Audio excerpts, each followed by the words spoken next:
Hello everyone. আজকে ছিল আমাদের হায়দ্রাবাদে দ্বিতীয় দিন।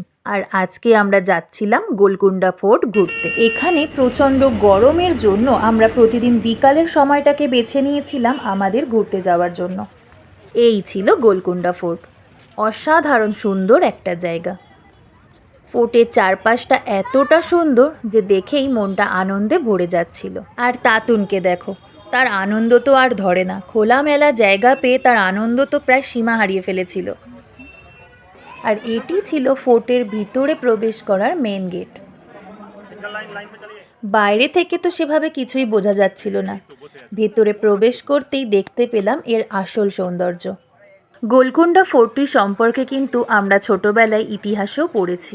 এই ফোর্টটিতে শাসন করতেন কুতুব শাহ, আর তার শাসনকালে মুঘল সম্রাট ঔরঙ্গজেবও এই ফোর্টটিতে এসেছিলেন। এমনই অনেক ঐতিহাসিক ঐতিহ্য বহন করে চলেছে গোলকুন্ডা ফোর্ট।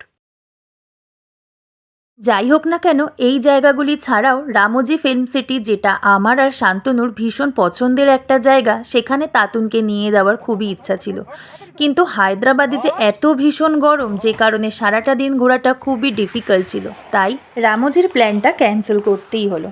আর তাই খুব তাড়াতাড়ি রামোজি আসার প্ল্যানিং করতে করতে আমরা এখান থেকে বিদায় নিলাম। আর এখান থেকে চারমিনারটা যেহেতু খুব কাছে পড়ে, তাই ফেরার পথে তাতুনকে চারমিনার ঘুরতে নিয়ে গিয়েছিলাম। কিন্তু বাবারে বাবা, এখানে এত ভিড় যে পা রাখার জায়গা অবধি ছিল না।